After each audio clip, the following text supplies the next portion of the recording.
राधे राधे सभी को। आज मैं आपको सकट चौथ माता की कहानी सुना रही हूँ, जो कि एक साहूकार और एक साहूकारनी और तिलकुटा की है।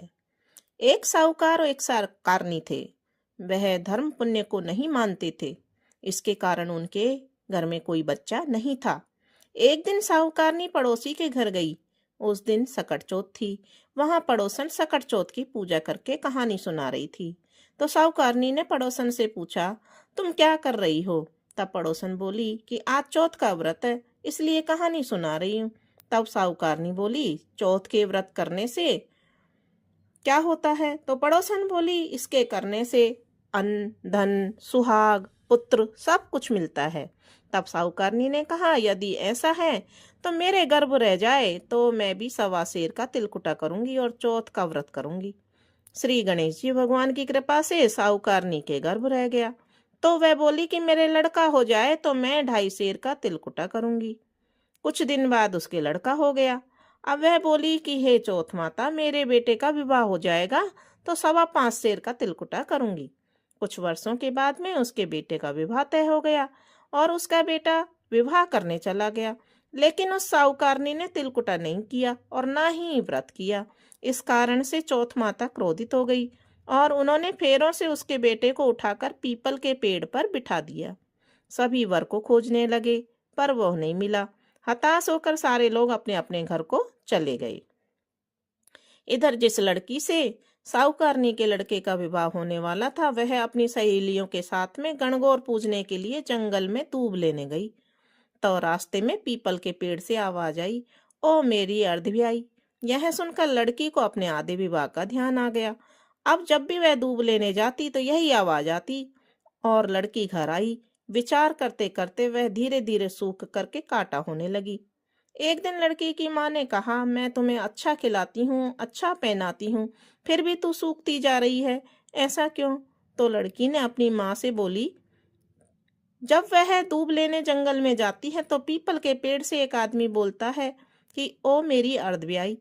उसने मेहंदी लगा रखी है और सेहरा भी बांध रखा है। तब उसकी माँ ने पीपल के पेड़ के पास जाके देखा तो यह तो उसका जवाई है।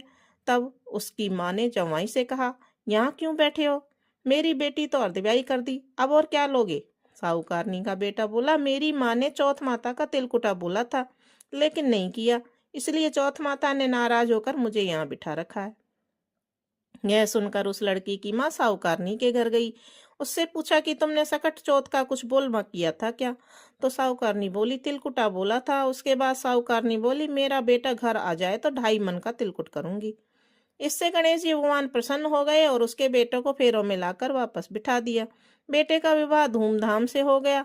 जब साहूकारनी के बेटा और बहू घर आ गए, तब साहूकारनी ने 2.5 मन का तिलकुटा किया और बोली, हे चौथ माता, आपके आशीर्वाद से मेरे बेटा बहू घर आए हैं, जिससे मैं हमेशा तिलकुटा करके व्रत करूंगी। इसके बाद सारे नगरवासियों ने तिलकुटा के साथ सकट चौथ माता का व्रत करना प्रारंभ कर दिया। हे सकट चौथ माता, जिस तरह साहूकारनी के बेटे बहू को मिलवाया, वैसे ही सबको मिलवाना। इस कथा को कहने वाले, सुनने वाले और हुंकारा भरने वालों का भी भला करना। बोलो सकट चौथ माता की जय। बोलो श्री गणेश जी महाराज की जय। अब हम गणेश जी माता महाराज की कहानी सुनेंगे। एक अंधी बुढ़िया थी जिसके एक लड़का और एक बहू थी। बहुत गरीब थी। वह अंधी बुढ़िया नित्य प्रतिदिन गणेश जी की पूजा किया करती थी, सेवा किया करती थी। गणेश जी बुढ़िया माई की सेवा भक्ति से बहुत प्रसन्न थे। एक दिन गणेश जी ने साक्षात बुढ़िया माई के सम्मुख आकर कहा, बुढ़िया माई, तू चाहे जो मांग ले। बुढ़िया ने कहा, मुझे मांगना नहीं आता तो कैसे मांगू और क्या मांगू?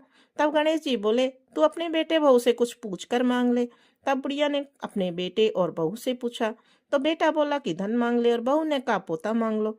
तब बुढ़िया ने सोचा कि बेटा और बहू तो अपने मतलब की बातें कर रहे हैं। अतः उस बुढ़िया ने अपने पड़ोसियों से जाके पूछा तो पड़ोसी ने कहा, बुढ़िया तेरी थोड़ी सी जिंदगी है, क्यों तो धन मांगे और क्यों पोता? तू तो केवल अपने नेत्र मांग ले, जिससे तेरी शेष जिंदगी सुख से व्यतीत हो जाएगी। उस बुढ़िया ने बेटे बहू तथा पड़ोसियों की बात सुनकर घर में जाकर सोचा, जिससे बेटा बहू भी राजी हो और मेरा भी भला हो, सबका भला हो जाए, वह मांग लूं और अपने मतलब की चीज भी मांग लूं।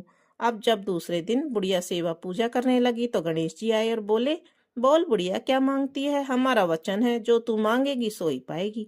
गणेश जी के वचन सुनकर बुढ़िया बोली, हे गणराज, यदि आप मुझ पर प्रसन्न हैं तो मुझे 9 करोड़ की माया दें, निरोगी काया दें, अमर सुहाग दें, आंखों में प्रकाश दें, नाती दें, पोता दें और समस्त परिवार को सुख दें और अंत में मोक्ष दें। बुढ़िया की बात सुनकर गणेश जी बोले, अरे बुढ़िया माँ, तूने तो मुझे ठग लिया। खैर, जो तूने मांगा वह सब तुझको मिलेगा। यूं कहकर गणेश जी महाराज अंतर ध्यान हो गए। हे गणेश जी, जैसे उस बुढ़िया माँ को मांगे अनुसार आपने सब कुछ दिया, वैसे ही सबको देना और हमको भी देने की कृपा करना। बोलो गणेश जी महाराज की जय।